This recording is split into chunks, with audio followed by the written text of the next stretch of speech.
What is up, everyone? Welcome to the Illustrated Underground. We're back at it again. Who are we here with? I'm Gregory Bray, Chair of the Department of Digital Media and Journalism at SUNY New Paltz. Thank you for joining us, Professor Bray. This is my professor, and we've had a lot of classes, film noir, and production courses. I've heard around that you're a Batman fan, and it's great to have you on. And Batman is film noir, and to talk about that and expound upon that, it's really great. Yeah, my pleasure to be here. Film noir has been a passion of mine for quite some time. Old movies have been a passion of mine. Batman has been part and parcel of my upbringing since I was a little boy. So it's always fun where I get to bring my hobbies and my interests into the classroom. So, like I said, very happy to be here. I wanted to start there. How did your journey with Batman start? How did you get into the character? What was your initial start like? Oh my gosh, this dude is super cool. My initial connection with the character goes all the way back to when I was a small boy living in Rutherford, New Jersey. I have a twin brother, and he and I used to watch Batman on WPIX as reruns in the late 1970s, early 1980s when we were like 3 years old, 4 years old. And we just loved him. I mean, just the whiz bang aspect of it. So this would be the Adam West Batman, the 1960s series, the sort of take on it, the William Dozier version of the character. And so this would be the Adam West, Burt Ward campy TV series, the William Dozier series. The Cesar Romero Joker was a personal favorite of mine. I love the Frank Gorshin Riddler. My brother is a huge Burgess Meredith Penguin fan. And of course, the multiple Catwoman, Julie Newmar and Eartha Kitt, and the 66 film, Lee Merriweather as Catwoman. It was colorful, rooting for the good guys and boo hissing the bad guys. But the bad guys were lovable. You still had affection for the villains because as bad as they weren't necessarily ghouls. They weren't so violent that a child would be necessarily scared of them. I remember as a little kid, there was a cliffhanger because there were two-parter episodes. At the end of every first part of a Batman episode, you were left with the dynamic duo, or in the third season where they introduced Batgirl, the tremendous trio in some kind of danger. There was an episode where Batman and Robin were caught by the Mad Hatter in these sort of radioactive tubes. The Mad Hatter was always after Batman's cowl. And the next episode began with Batman and Robin in these tubes still, but it was the skeletons of Batman and Robin with their costumes on. I remember I was like 5 years old being horrified seeing the skeletons of Batman and Robin. My brother and I were horrified by that. We were convinced that they had actually bumped them off. That might have been the only episode that might have been a little bit too far for me. Little did I know, a few short years later, I'd be reading The Dark Knight Returns, which would truly be much more of a darker take on these things. That's kind of my first entry into it. The live action stuff is hard to come by. And at that point, around 1985, we got into baseball, got into the New York Mets. And so I started going to baseball card shops on Route 52 in Fishkill. My parents had relocated us to the Hudson Valley and started going to newsstands looking for baseball card packs.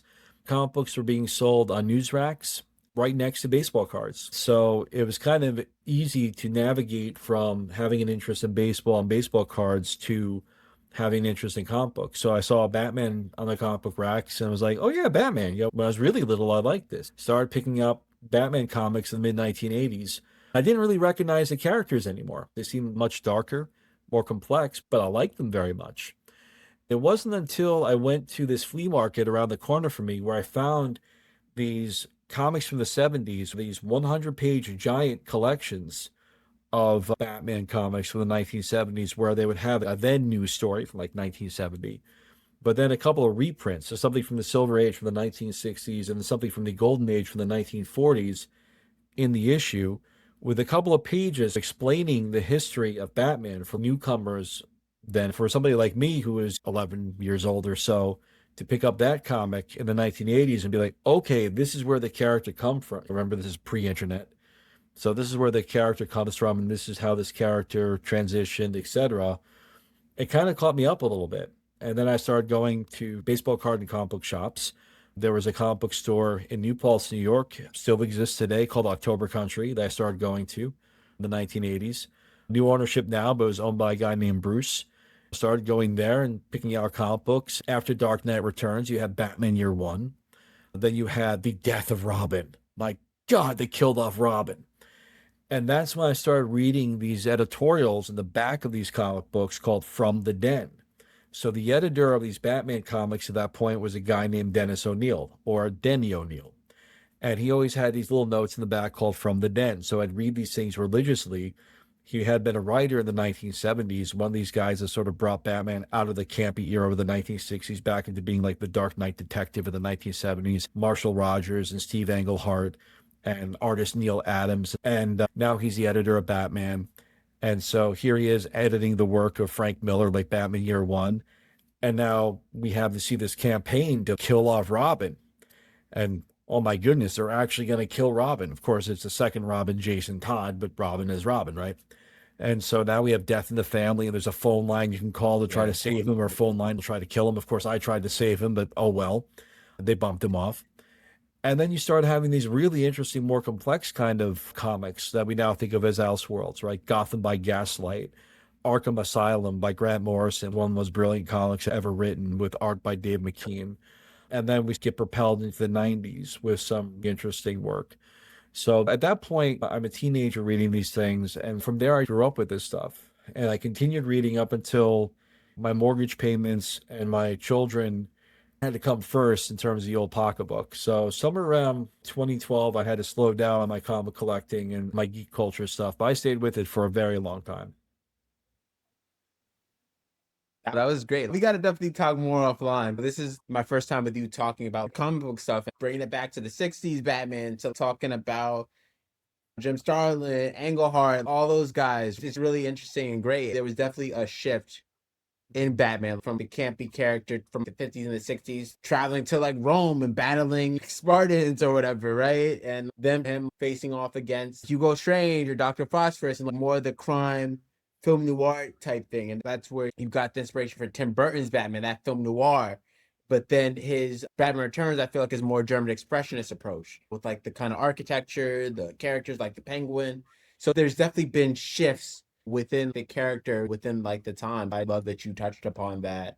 The early days of Batman, when he first came about, I think it's public knowledge at this point that the concept of Batman was originated by Bob Kane, but was really developed by a guy named Bill Finger. There was a real tension in his origin. There's a beautiful documentary called Batman and Bill that really explores the origins of how Bill Finger was really the one that shaped Batman and how he was robbed of a great deal of the credit over the years. It's only been in recent years that his credit has been restored. In the first year of Batman, it was the earliest stories, the golden age of Batman, took place in Manhattan. And it was only after several issues, because he appeared in Detective Comics number 27 was his first appearance, and it was sort of based on the success of Superman. The DC Comics really wanted to see him have a character like Superman that would also be financially successful, right? And so Batman was born out of that. And at first, he was more grounded in the world that we would recognize, but almost immediately he became more fantastic. He became Gotham City. He was facing off against vampires. He was facing off against this more expanded rogues gallery, some of whom were in existence by 1941. You had the Penguin, the Joker, the Riddler, and Catwoman. Like you had the sort of core four villains. Within a few years, we'd have Two-Face, right? So like the big ones were already there almost from the very beginning. When you get to the 1950s in Batman, part of the big push toward it becoming more science fiction oriented, more camp oriented, was because of the publication called The Seduction of the Innocents by Frederick Wertham. So The Seduction of the Innocents really took a look at juvenile delinquency in the US and saw that a lot of the juvenile delinquents were reading EC comics, which was William Gaines comics like Mad Magazine, like the early iterations of Mad Magazine, the early iterations of Tales from the Crypt and The Vault of Fear, as well as Batman and Robin. And so you're looking at panels of Batman and Robin where Bruce Wayne and Dick Grayson are like sitting in bed together or hanging out together. And there was an implied, they thought, homosexuality, they thought, was connected with juvenile delinquency. Just like they saw the horror comics of, there's a famous cover, Tales from the Crypt, where in the foreground you see a woman's head sort of looking upward with her mouth in a grimace, almost like she's deceased, with a hand holding her hair, another, a male hand holding an axe with a body laying in the background as if he's carrying her severed head. Now, you don't see anything below her neck to show that her head is cut off, but you can build the image like, my God, somebody's covering her decapitated head. And so Frederick Wortham did this study being like, look at all these horrible things that these comic books are bringing out. Now, mind you, if he had also interviewed Eagle Scouts, they were also reading EC Comics and Batman and Tales from the Crypt. If he was interviewing Girl Scouts, they were also reading Tales from the Crypt and comic books. If he had interviewed anybody, everybody was reading this stuff, right? After the Seduction of the Innocents publication came out, according to Denny O'Neil, I'm attributing this to Denny O'Neil, Frederick Wortham, who authored this piece, was allegedly a very progressive human being, a good liberal duck or whatever, but just had this huge blind spot toward comics. Whether or not Denny O'Neil was right, I don't know. I'm just reporting what he said. And so when he saw this, that's what created, in part, that parents' code that you see on so many of the comics after that era. And so Batman was allowed to be anything but Batman. You couldn't have violence in comic strips anymore. So Dick Tracy had been in newspaper print a very violent comic strip. The violence had to be cut out of that. Suddenly Dick Tracy's going to space. Dick Tracy, who had been a police officer in comics, he's going to space, and his adopted son marries an alien from the moon named Moon Maiden. What a bizarre storyline that was. And she didn't get bumped off until the 1970s when they came to their senses after man really went to the moon and found out, nope, not so much. Not so many Moon Maidens hanging out up there. Batman suddenly, we have Crazy Quilt giving him different outfits. We have Batman going through mirror dimensions. We have Batman going to other planets. We have, multi-dimensional Batmans. We have very silly things, some of which was put to good use in a later cartoon series, Batman the Brave and the Bold, which is a lot of fun. But some of it, quite frankly, didn't work. Now, mind you, in the 1960s, by the time we get to like 1964, 1965, if we're talking about the comic books, the sales of the Batman comics were dreadful. The sales were actually spiraling down the toilet. It wasn't really until the advent of the 60s series that really bolstered the comics back up. Folks probably in my age bracket might bemoan the Adam West series being like, oh, nobody took Batman seriously for so long because of this campy show. It really saved Batman. If it wasn't for Adam West, the character might have disappeared for a long time. So that series certainly saved Batman. And in fact, when I think about the character, because of his adaptability, the earlier issues very much having a root in film noir, and some of the drawings, I would argue, having a root in German expressionism. The Tim Burton film from 1989 being a very noirish film, and like you said, the 1992 film being very expressionistic. The 1990 film, Joel Schumacher, being somewhat of a cyberpunk film, somewhat influenced by the 60s series. There are a lot of different ways to view and enjoy this character. But for me, when I think about what this character is to me personally, I felt like I had the trifecta because I had Adam West, I had Michael Keaton, I had Kevin Conroy. Those were my Batman. And there's been a lot of great ones, like Dietrich Bader, I think is a great Batman. There's been some very strong cinematic Batman since then. Everybody has their own interpretation of Batman. There's enough room for all of them. But if somebody says, who is your Batman? I would say, I've got three. Those are them. Being that we're on this topic of like media or not, like what is your Mount Rushmore of Batman media? Like it could be TV shows, comics, the movies.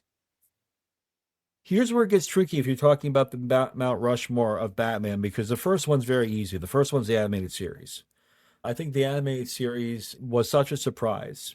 In 1992, there was a film that came out, Batman Returns, which I'm going to put on the Mount Rushmore as well.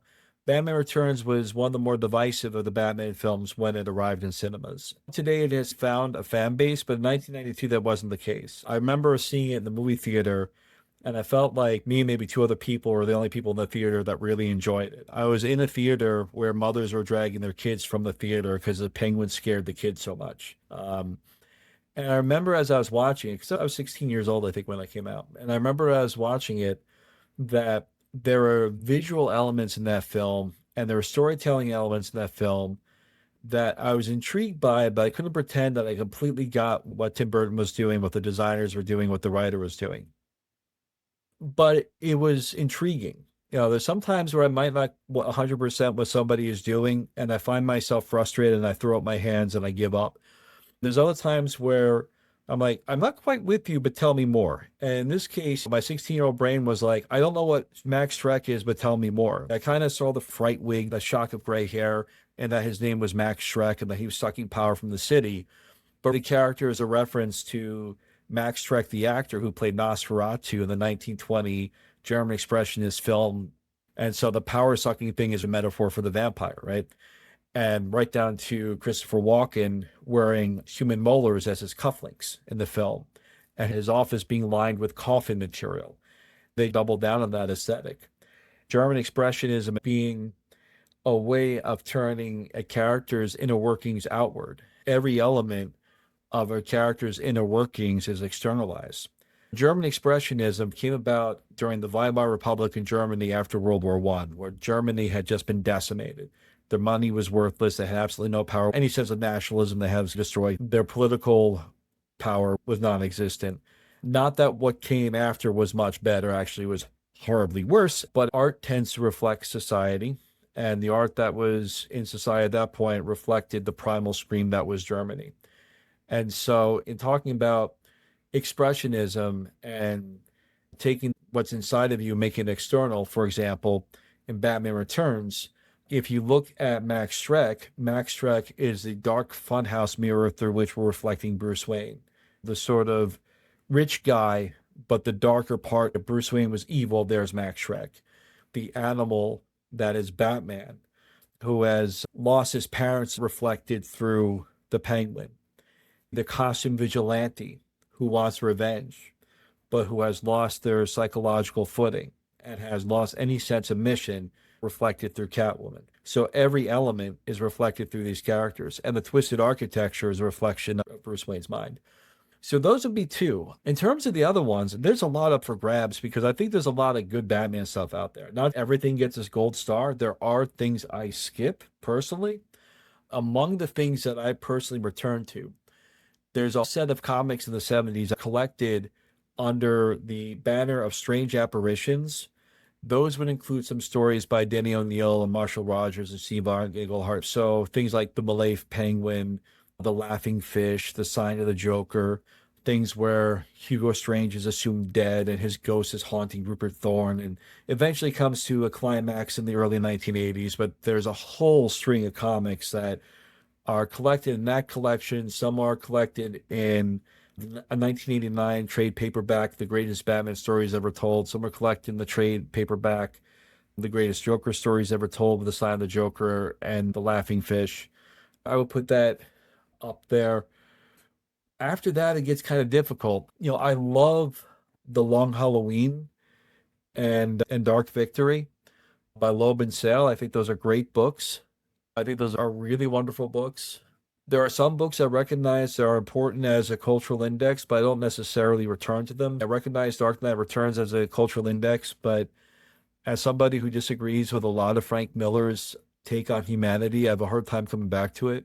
There's a great book called The Autobiography of Bruce Wayne, which is a Earth 2 Batman book that starts to wrap up Batman's story where he marries Catwoman and they eventually will have the Huntress as their daughter and stuff. The Autobiography of Bruce Wayne. I think that's a beautiful story. I think that's a great story. That might actually go up there.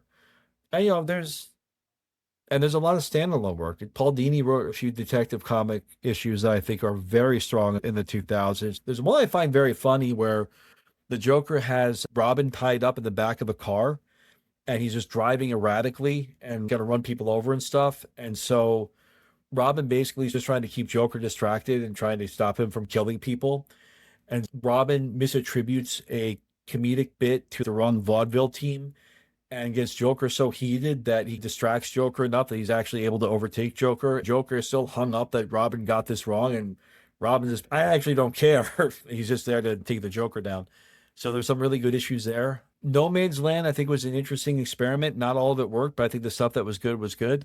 Yeah, I mean, there's a lot in there. Do you have a Mount Rushmore? Want to go first? Okay. It's definitely for me animated series right away. 100%.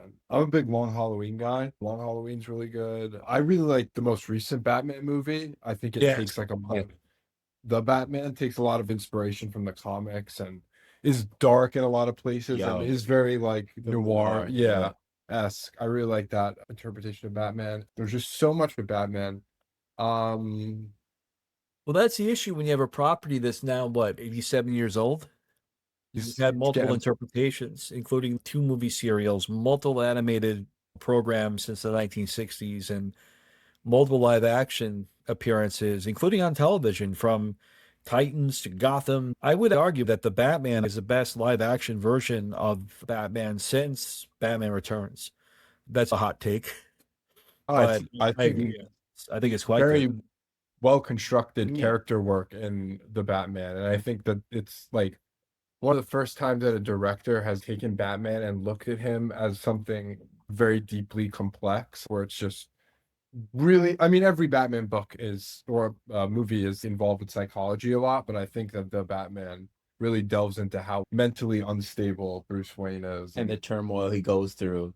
Yeah. And also him as a detective, because we get the Batman who fights, and I'm a world-class tactician and fighter, but we never get, okay, why is he called the great detective? Let's show him thinking. We see those stories embodied within the 70s and 80s comics come to full force, because and we didn't get that until the Michael Keaton movie. Then now it's echoed back in the Matt Reeves. Christopher Nolan tiptoed in it, but he was more techie and gadgety. But I felt like this Batman was more a detective at the core. We didn't get that since the Keaton films. There's a little more investigation going on in this one. I appreciated that Bruce Wayne went to Falcone to speak with him. You know, I appreciated their moments where Bruce Wayne actually knocked on doors to talk to people. It wasn't just an action sequence of Batman. Oh, Batman did jump through skylights, but he wasn't always doing that. He wanted to get to the heart of what was the arrangement you and my father had, which I thought was a courageous filmmaking choice. It was a very noir inspired world. It was a very corrupt world. I thought the casting choices were interesting. When I first heard the cast, I kind of feel bad now in hindsight because at first I was like, I'm out. It wasn't until I saw the picture of Colin Farrell as the Penguin where I found myself being drawn into, like, actually, he looks pretty good as a Penguin. The makeup job looked really fantastic. Then I saw the car. The Batmobile looked very much like the Batmobile that you would have seen in the late 70s, early 80s. It looked inspired from a lot of the comic books I had read when I was younger. I was like, all right, let's see what they got. It looked like he was drawing inspiration from the right places. You had a mix of the Long Halloween, Batman ego, the Matt Wagner stuff, and a bit of the Court of Owls, some of the Scott Snyder stuff with the lenses and everything, and with Martha. And I like seeing the more recent last 25 years, last 30 years of comics coming into live action stuff. And I know Nolan also had Long Halloween in there with, I believe, in Harvey Dent. But I felt like since The Dark Knight Returns, that a lot of the films had a little bit of a toe in The Dark Knight Returns, a little bit of a toe in what Frank Miller was doing, including with Batman versus Superman, including with how Batman looked and behaved in the Justice League, including in the Snyder Cut of the Justice League. I did appreciate that Zack Snyder was not ashamed he was making a comic book film. Like, he made it very clear, big splash panels, big costumes, big effects, that he was making a comic book film. It kind of felt like with Batman, he had read The Dark Knight Returns and not much else. And with Matt Reeves, it felt like he had read Hush, because that Riddler felt very much inspired, not just by the comic book version of Hush's Riddler, but by the animated version of Hush's Riddler. I know the animated film Hush had a pretty controversial for some fans because they took pretty big liberties from the comics. I did not mind that. I know a lot of people did. And also, the glasses that Edward Nygma was wearing were the same glasses that Jim Carrey was wearing in Batman Forever. Same design. He was pulling a lot of references from a lot of places while also making his own thing.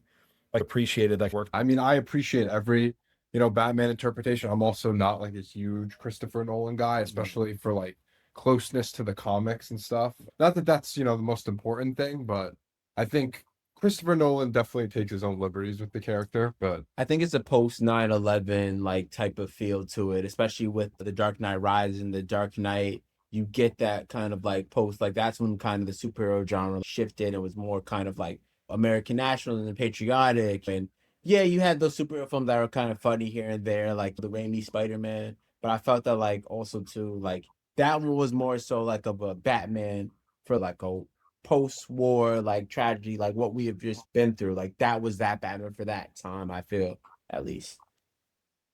Yeah, I kind of felt that way. Every villain was linked to terrorism, domestic or otherwise. Batman's way of solving crimes was by behaving like a CIA agent. Some of his tactics felt more like an international spy as opposed to a vigilante. And yeah, it didn't feel like a Batman character that I recognize. I'm not saying it's wrong. I just wasn't the character that I tend to gravitate toward.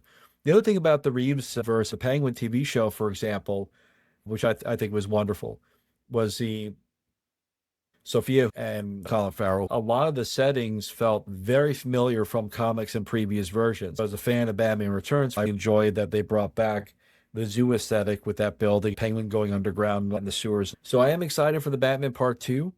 It's strange reflecting on being 3 years old and 4 years old and getting to these characters and turning 50 and still being into these characters and still enjoying them and still being able to experience these characters in new light and seeing just how much other people are enjoying these various interpretations of these characters. But anyway, I do want to touch upon a couple of things. I know you wanted to talk about Denny O'Neil, right?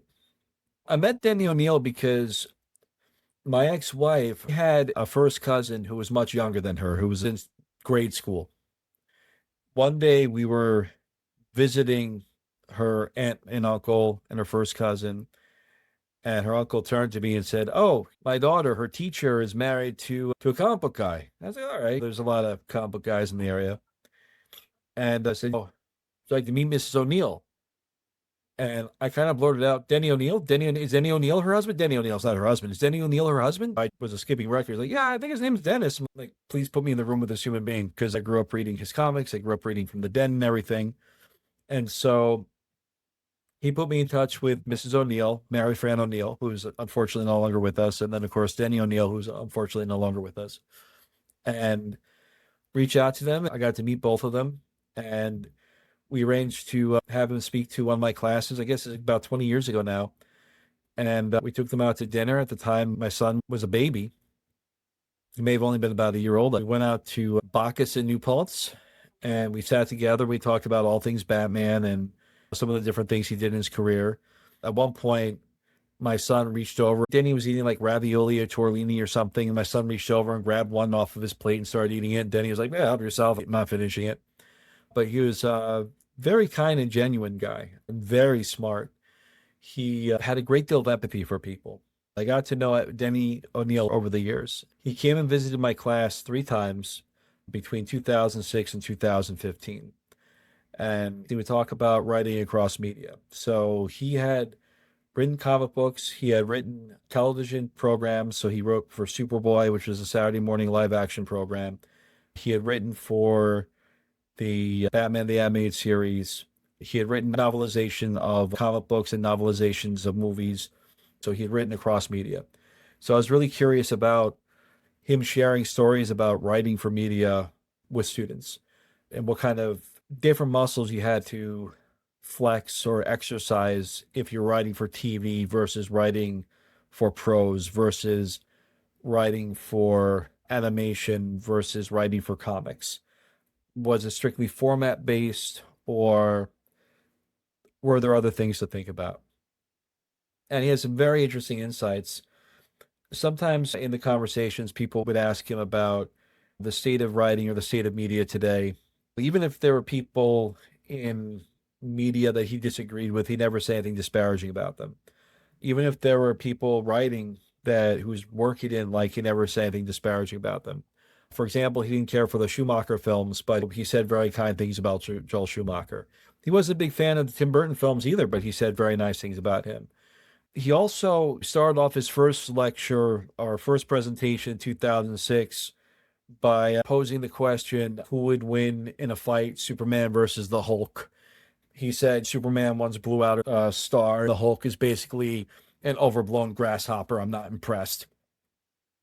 He was kind enough during one of his visits to allow students to interview him for a piece about writing for comic books. While they're interviewing him, they interviewed him about a couple of different things, including his work on The Question, which they turned into a little short piece that they put on Vimeo.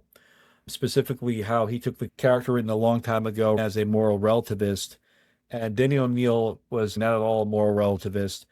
And so when he was given this character to sort of recreate, he had to sort of write him from his perspective. He couldn't write from the position of moral relativism. He didn't agree with that framework, but he didn't disparage them, but he had to write it from his own perspective. And so he actually wound up having the character die and then be brought back to life. That's how he sort of gave this character a new perspective on things and a new way of looking at the world.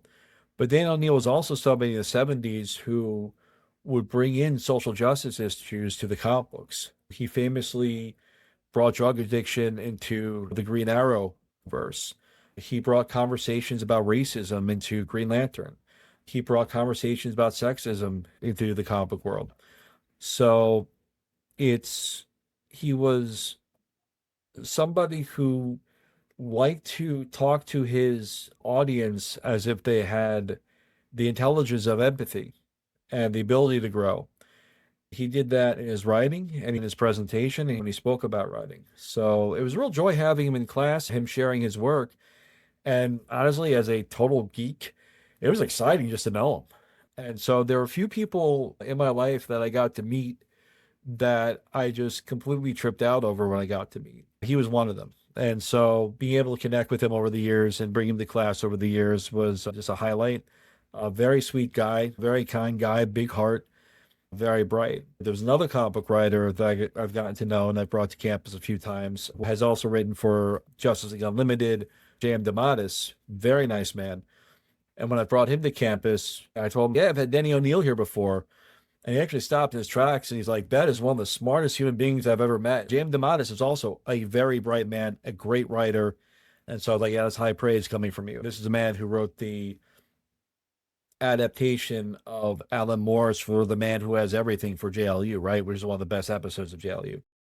The comic is fire. I like. It's a great comic and also a great episode. It's unbelievable. It's kind of fortunate that we just live in an area where so many folks who were part of DC Comics and Marvel Comics and even smaller companies, what used to be known as Dark Horse Comics, I'm not sure if they're still in publication at this point. They might be. I fell out of comics a little while ago. Smaller publication companies were all in Manhattan or had their main offices in Manhattan before they got bought up by larger interests. But the artists and the writers, a lot of them were in Hudson Valley. Jim Starlin had a place in Woodstock. We met him a long time ago. I remember when I met him, I kind of had a small axe to grind with Jim Starlin when I met him. Sweet guy, very nice man, very kind man, very generous with his time. I only met him twice. The first time I met him, my axe to grind was like, you killed Robin. And apparently he wrote that story, Death of the Family, the Robin Death of the Family from 1988. He had no desire to write that comic. Whether or not Robin died, he had no desire to write that comic. Nor did he have a desire to write a comic where the outcome was left up to chance, to people dialing a phone. We found out somebody had figured out how to robo-dial over and over and over again to bump Robin off.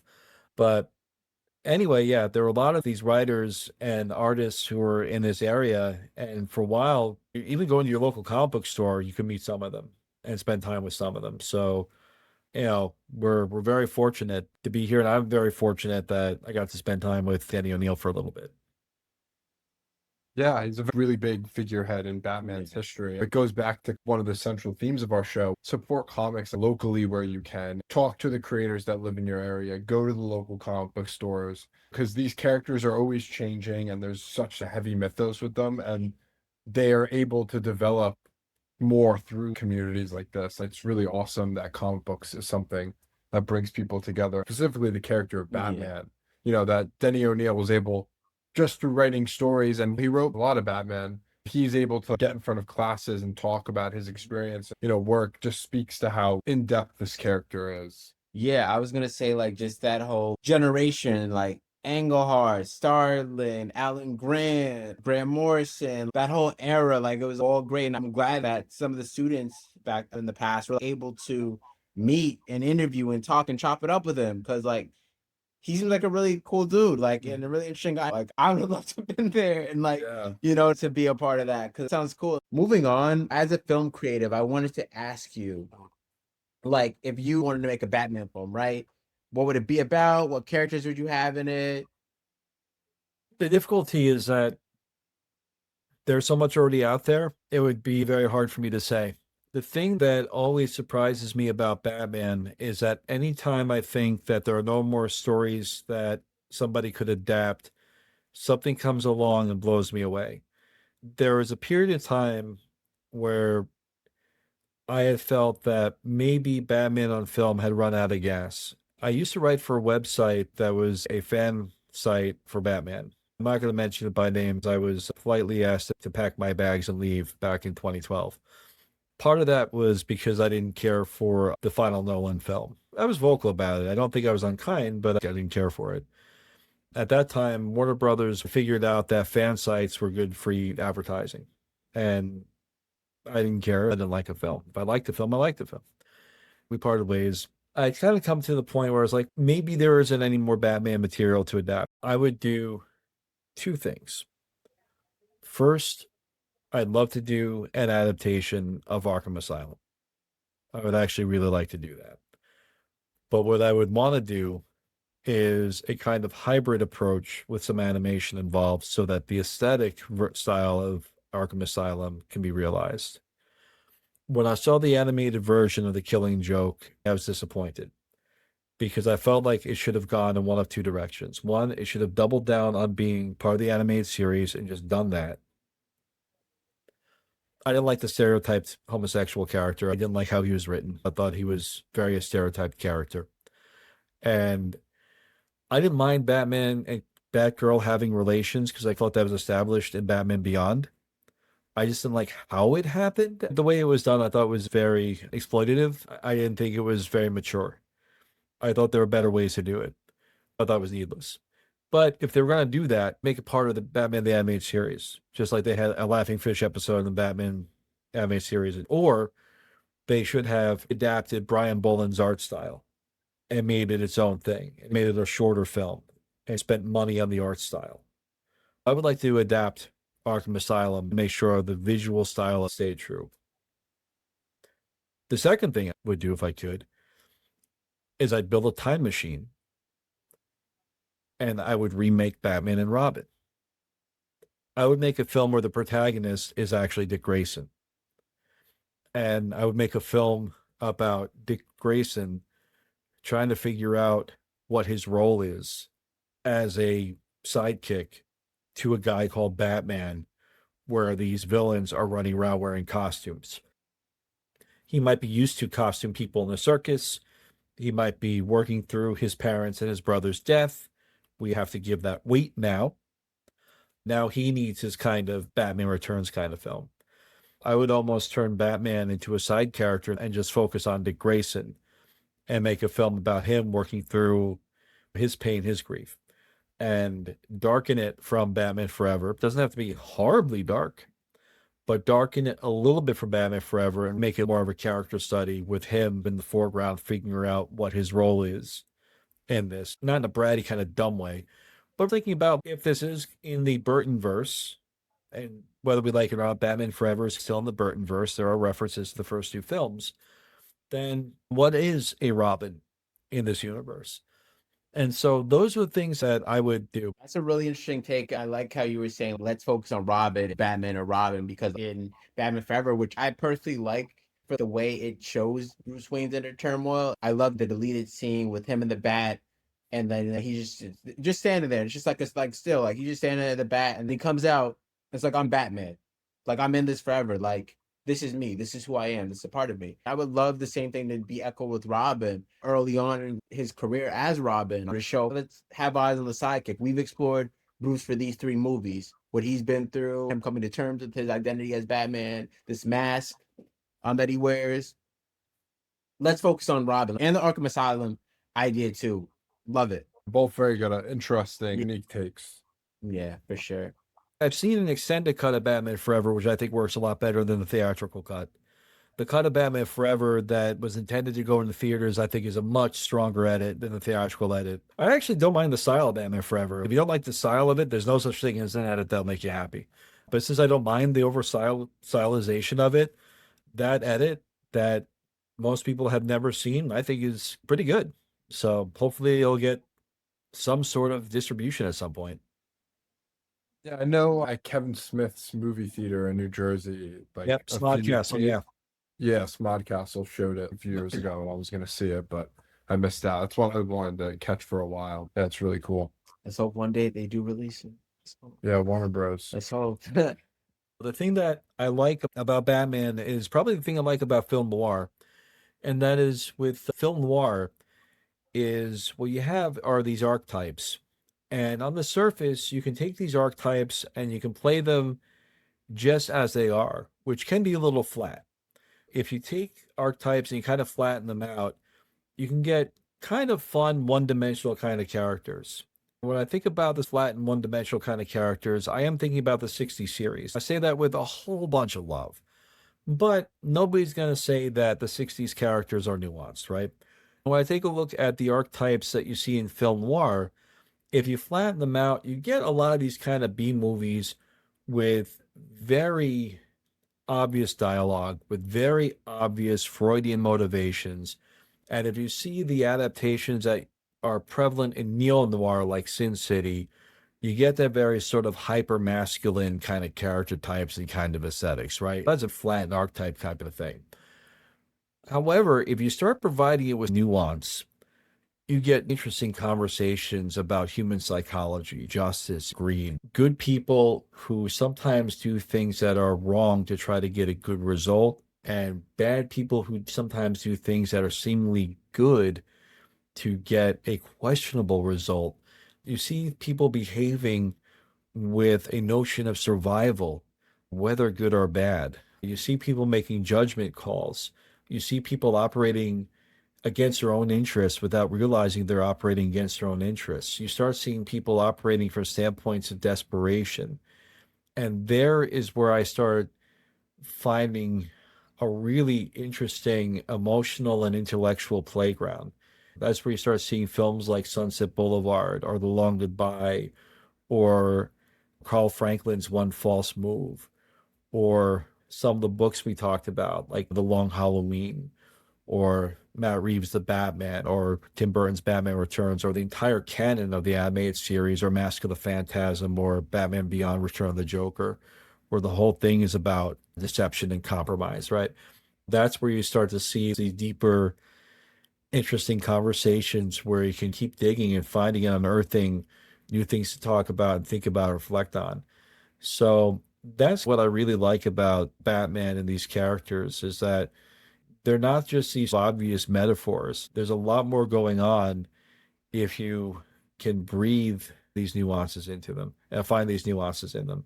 So I've always found a connection between Batman and film noir in that sense, that if you go beyond the surface, there's a lot more going on.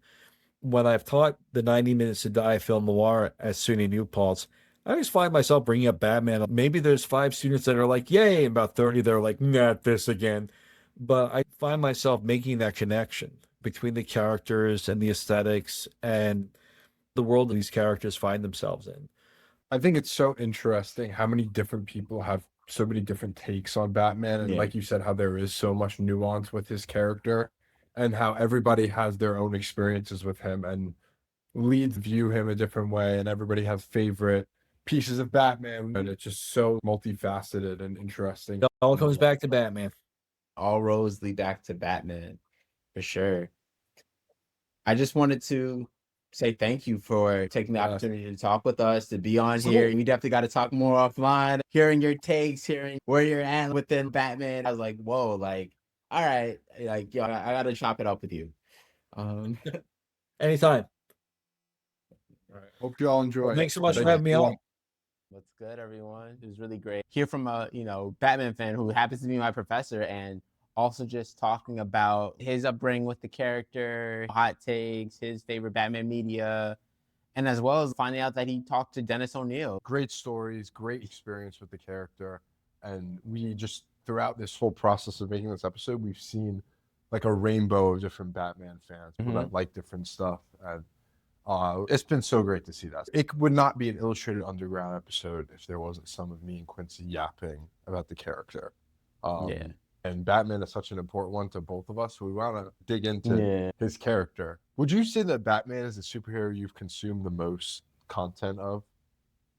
Generally, yeah. I'm a big Nightwing fan, but obviously all roads lead back to Batman, so I would say so. There's the most like out there for Batman versus like maybe Spider-Man comes up there, but maybe not in recent years. But there's been a lot of good quality comics. There's been a lot of good quality shows. He gets a lot of love, and there's a lot of different iterations of Batman. I feel like every Batman has something to offer. Like we were talking about it with Bray. You look at Michael Keaton, that's like a more of a gothic. Oh my God. I know. Okay. I'm just I'm just saying like that's more of a like film noir one, right? Nah, or Michael gothic figure. Then we have like Christian Bale's that's more of like a wartime Batman, obviously getting that post 9/11 vibe, and then you have Ben Affleck, like that veteran, withered Batman. And it's just like different ones, different versions, just to put it out there. Kevin Conroy, the goat. Kevin Conroy. He's just like universally Batman. From the games, the Batman Beyond, the animated series, just so much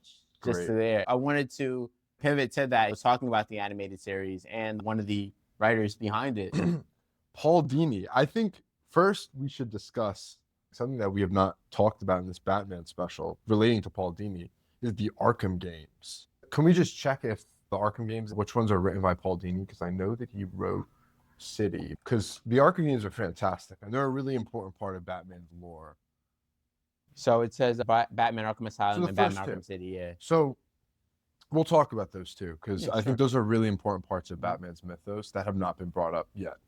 Arkham Asylum came onto the scene as one of the biggest superhero games to ever be released at the time. It had a lot of hype around it, and Batman was in a weird limbo stage of his life. Look, it came out in 2009. It's pretty early on in Batman's resurgence. Dark Knight had come out, right? He was coming back with the Dark Knight becoming more popular again, and then he burst through to the video game scene with Arkham Asylum, which is like an atmospheric, almost like horror game take on Batman that takes a story by the brilliant Grant Morrison, who we'll definitely talk more about, which that's a great story. Have you read Arkham Asylum by Grant Morrison? Yeah, I loved it.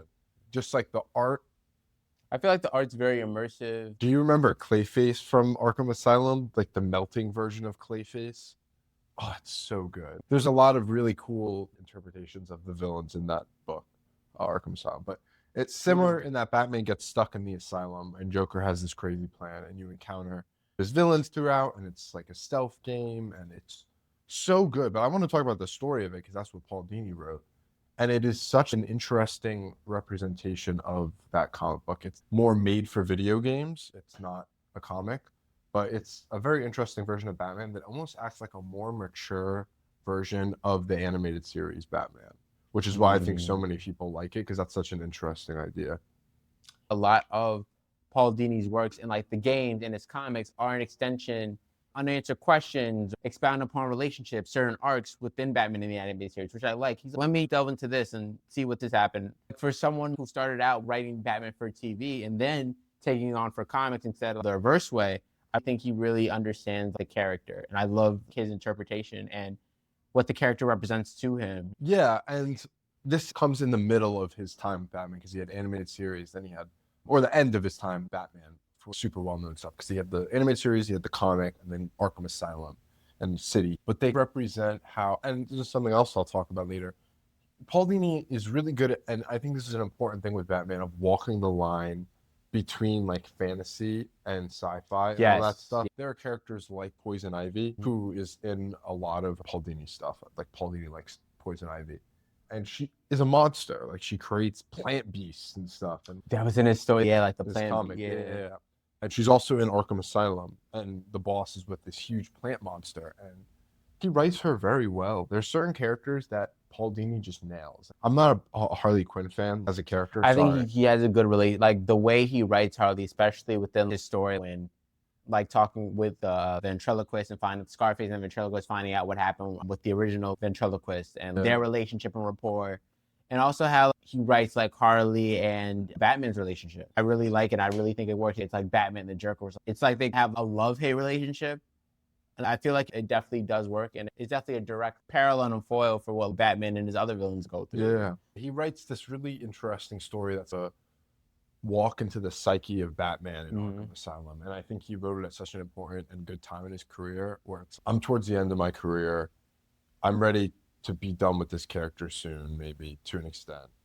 And I want everything I've learned about him.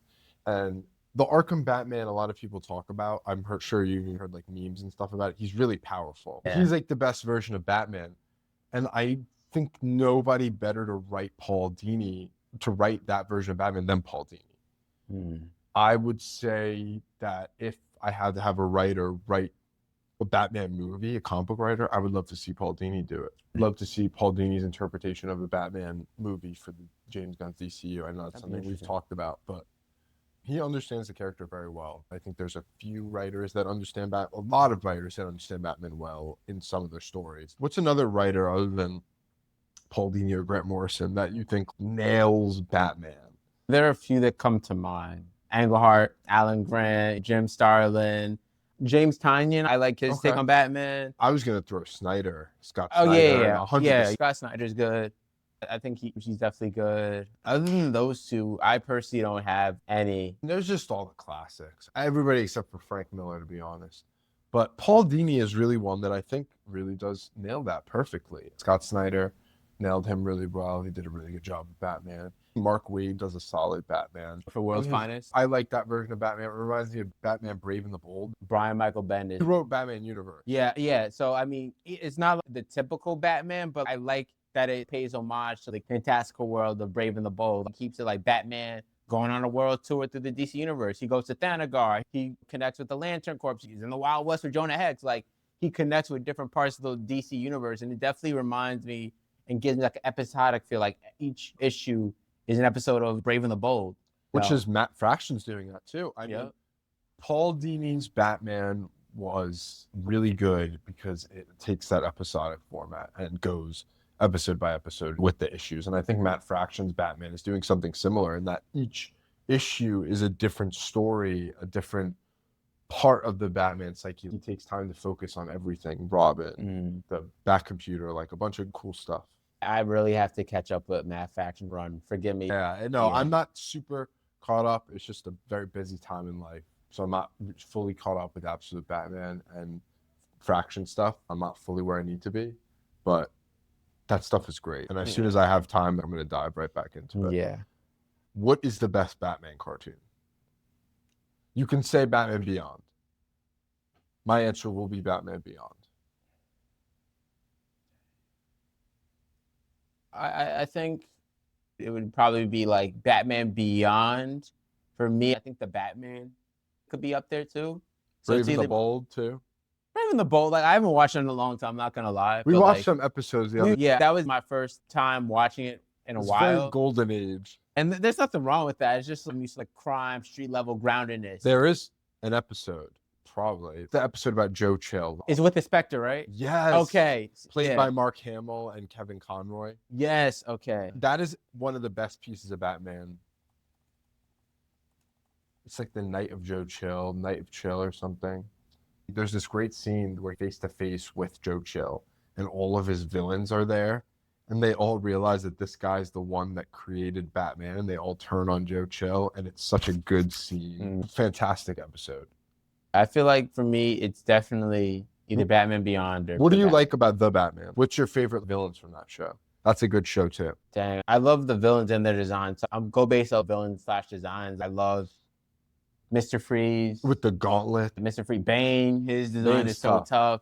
My favorite probably overall throughout the whole show is like Penguin or Clayface. I the Bane where he's like big and red. That's cool. Scarface is sick in that show. He looks like Al Pacino from Scarface. Like he's dressed in the white suit, which is really funny. The Joker's definitely was very out there. Obviously, we're getting long hair. Yeah, I love those out there designs. Even Absolute Joker, his design. Creepy as hell. And then Joker is tanked up in one of the Arkham games. I don't like that. That design I don't like. But I'm just saying, like, those out there. It's out there. It's Yeah, out yeah, yeah. there. Yeah. And that's interesting that you see Joker as this elastic character that can be stretched to any bounds, because I like that. I've never been a fan of that final boss of Arkham Asylum. The final boss of it is where I start to lose a story, because it builds up this creepy atmospheric game where it's a scary game throughout, and it's pretty grounded. There's some scary monsters in it, but it's a horror game. Like the Killer Croc sequence in that game. When he's walking through. Oh, yeah. Scarecrow in that game doing the fear toxin. Scarecrow's my favorite Batman villain. That's my favorite design of Scarecrows. And with the hood and all that. And like my favorite appearance of Scarecrow outside of the comics is in that, because it's just so good. The way that you like are walking down the hall, the way that Paul Dini writes that part is so good. But yeah, it's a creepy game, and then the final boss is a big mindless monster. You can't talk about Batman without talking about Joker. So this is us talking about Joker. Because I feel like he's good, but there's a lot of villains that go above him. He's definitely overrated. He's not in my top 10. He's not my top 10. Is he in yours?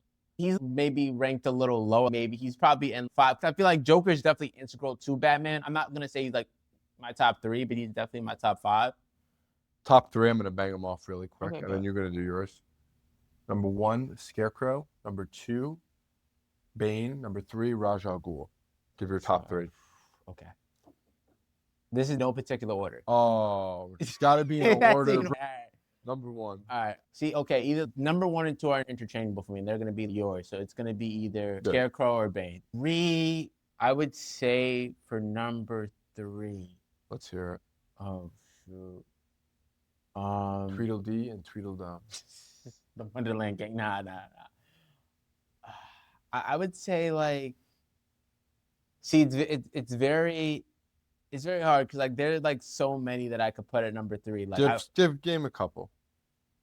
I would say Riddler.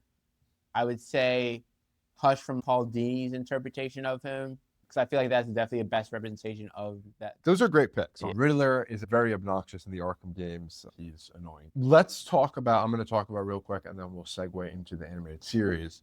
But I would like to talk about Arkham City, which is Paul Dini's second piece of writing for the Batman video game series. And I think it is his best Batman writing, other than some episodes. It's really a return to form to the animated series type stuff.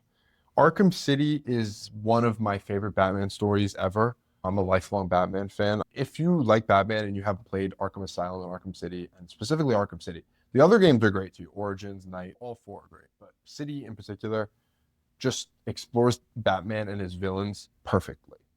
Like, the way that every character is interpreted and shown in that. In one game, get ready for this, Q, you get, and I'm probably going to miss some, Penguin, you get Two-Face, Catwoman, Joker, Harley Quinn, spoiler alert, Clayface, Mr. Freeze, Poison Ivy's back at one point.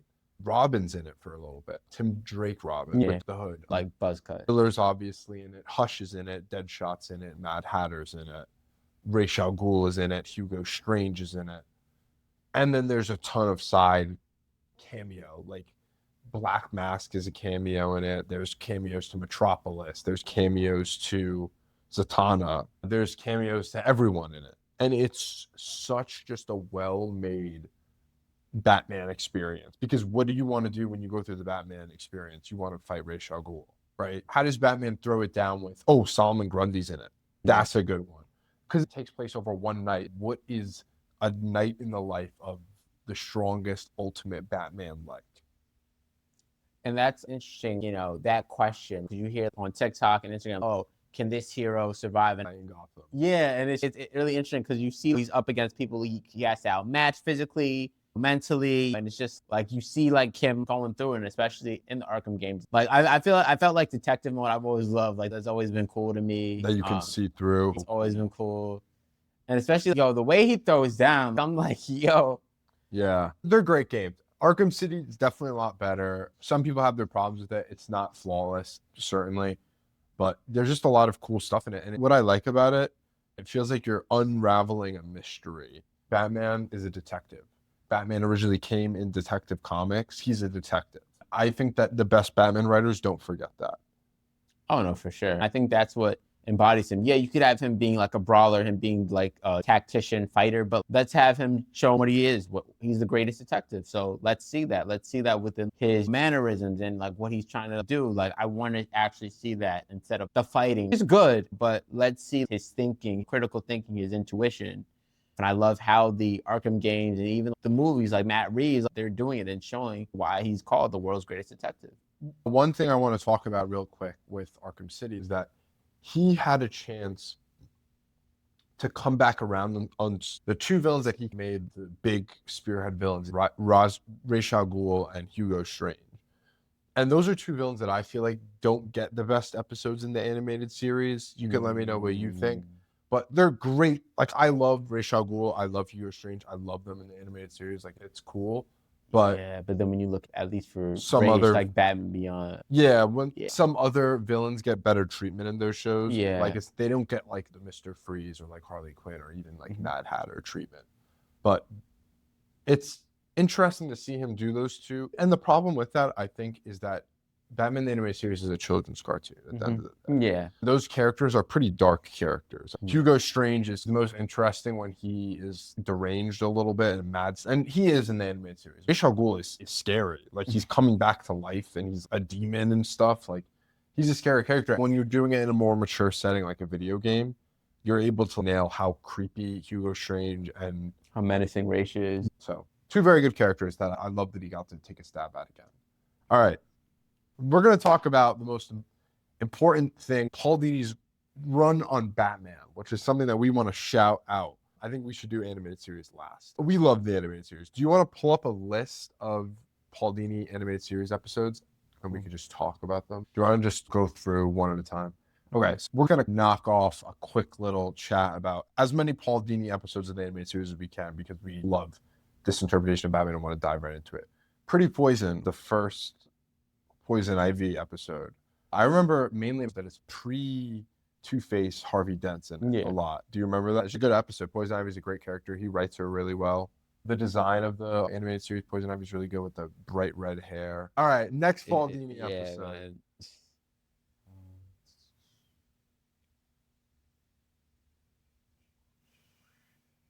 Heart of Ice. Okay. Heart of Ice. We got to talk about Heart of Ice.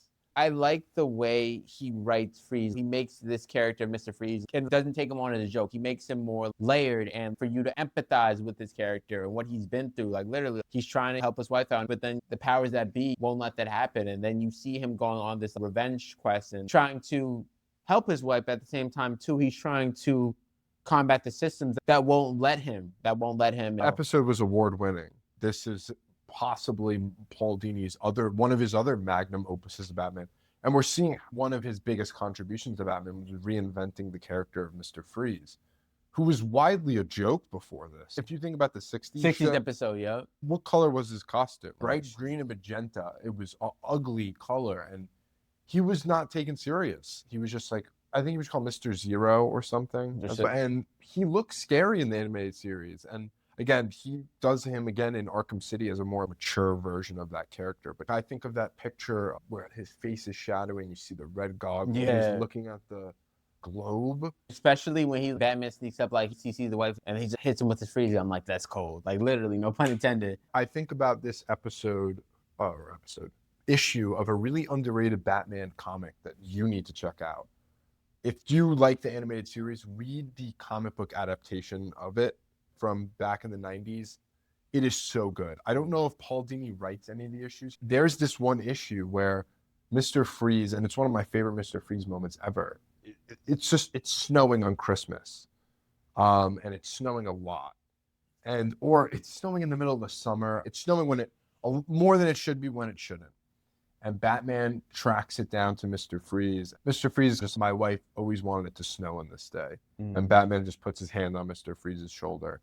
And it's this moment that represents something that's also at the core of a lot of Paul Dini's work. And I don't know if that issue was written by Paul Dini. I don't think it was. But reform. And Batman seeing his villains as a chance of redemption. That brings me to another episode that I want to talk about. Yeah, let's see. Let's see what the next episode is. Joker's Favor. Do you remember that episode? That is the one where the guy crashes into the Joker, or the guy has road rage at the Joker, and like, he basically flips the Joker off. He doesn't actually.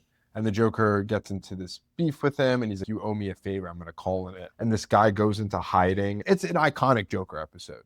And eventually the guy gets called by the Joker for Joker's favor. And it's this crazy joke of an ploy that the Joker has. He writes the best Joker of all time. I like the issue of Joker. It's like a slice of life comic when him and Joker and Robin are in like the car. And, Yeah. that is so crazy. Like thinking about this episode, I thought about that comic because it's just Joker, like, what is crazy. he up to? You see him when he's with Batman, the Joker.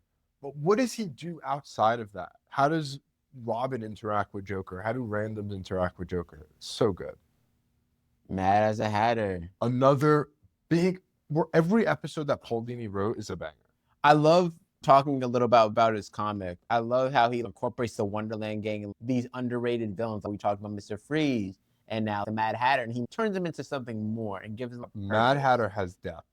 Yeah, Yes, like, that's what I'm saying. He gives them something more. Another one where Paul Dini broke down what that character was. Okay, the Mad Hatter, he's been done dirty in the comics, a little boring before this. Let's make him interesting. Mm-hmm. Gave him this new origin, and I think that broke ground for the character.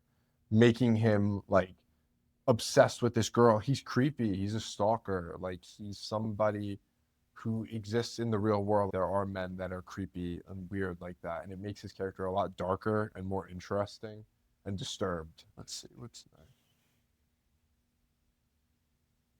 Laughing Fish. Shout out Mr. Englehart. It's basically an adaptation of Steve Englehart's original comic, which is brilliant. It speaks for itself. Joker up to no good schemes. I love how he plays upon Joker's humor side, whereas in the other episode we just talked about, Joker's madman. He's very goofy. It's what does he get up to outside of his interactions with Batman? Yeah. He's selling his fish, and it's a really obscure, weird way to be a criminal. All right, let's see what's next. Just going through. Joker's Wild. Another one. Another joke, yo. This is, I think, the most forgettable one that we've seen so far. It's a good episode. I'm trying to remember. Do you remember Joker's Wild? I'm not gonna lie. No. Yeah, wow. All right, let's see what next thing that Paul Dini wrote. Almost got him. They talk about, they recount their time to defeating Batman. I wanted to talk about Riddler's reform because it draws parallels to his comic book arc, Detective Riddler, which if you haven't read Batman Hush, I'd recommend you read that. If you don't want to spoil it, skip through. So pretty much, Riddler, after the events of Hush, he has some memory issues. He becomes reformed, and he turns over a new leaf. That Detective Riddler arc shows you how calculated and resourceful the Riddler is. But also, at its core, it shows his struggle to retain his ego and erratic tendencies, which in Riddler's reform, he's literally at the window talking to his guys. I don't want to go back to Arkham. Like, Batman's going to catch me eventually. I don't want to go back. And I don't want to go back there. I've tried to lie to review boards, psych boards in order to get my sanity. But I also feel like that also has commentary on the prison reform system, that episode. Does it reform, especially with places like Arkham and stuff like that, where there's a whole lot of stuff, especially for Batman's villains, because we see in this show that how he humanizes his villains, Batman, with Clayface, Peter Clay. You see him like he wants to help Hagen, and with Harvey Dent to help him. You see the humanity. Even more importantly, he humanizes Batman in a way that hasn't been humanized. Batman is a character that I think represents a lot of different things. One of them is that he is pushed to his limits.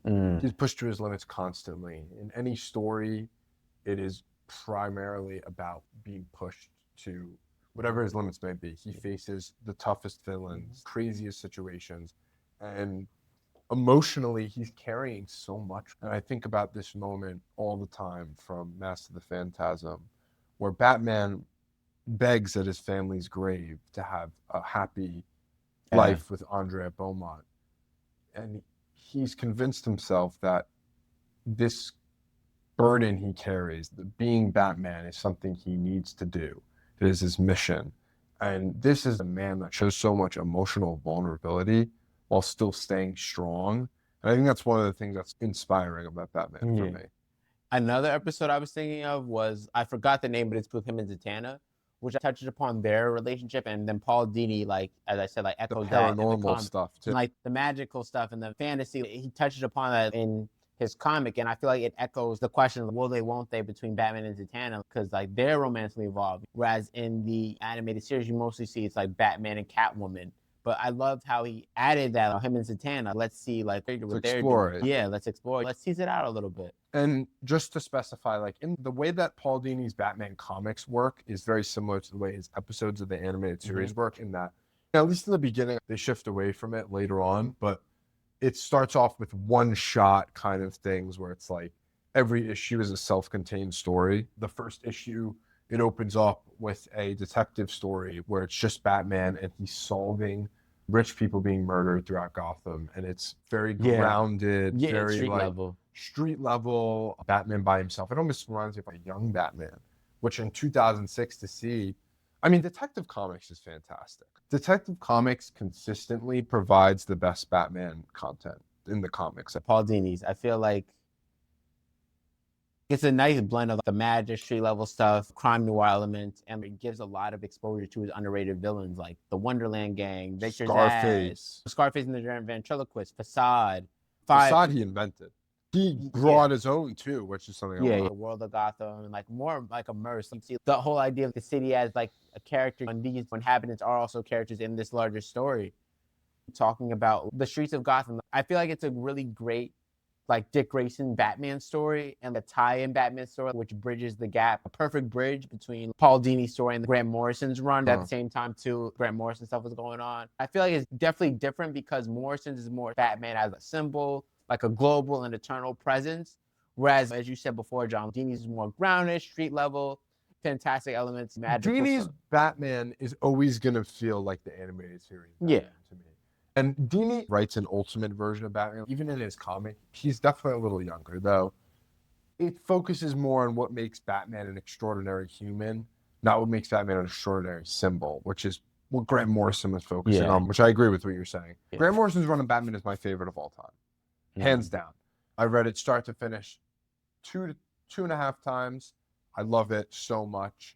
Some of my favorite parts is the Batman and Robin stuff, where with Dick Grayson, love it, because it's like he writes the Batman RIP stuff and the Resurrection of Ra's al Ghul and all this stuff leading up to it, and it's this fantastical, crazy Batman, and then he builds Batman up to be a godlike, bigger than life figure, and then kills him.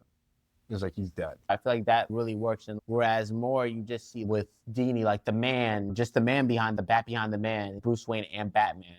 Whereas in Morrison's run, Batman means something more. He means globally. His impact, his presence is worldwide. What I love about Dini's run, a specific part I want to talk about, is his Hush. Hush is a character that had, and always did have, the potential to be threatening to Batman. So he's from his childhood, he's from his past, he's come back in Batman's life as a villain, and he's a friend from his past. So there's a lot of interesting stuff there, but what he does with the face reconstruction is what makes him so creepy. So his obsession with Bruce Wayne.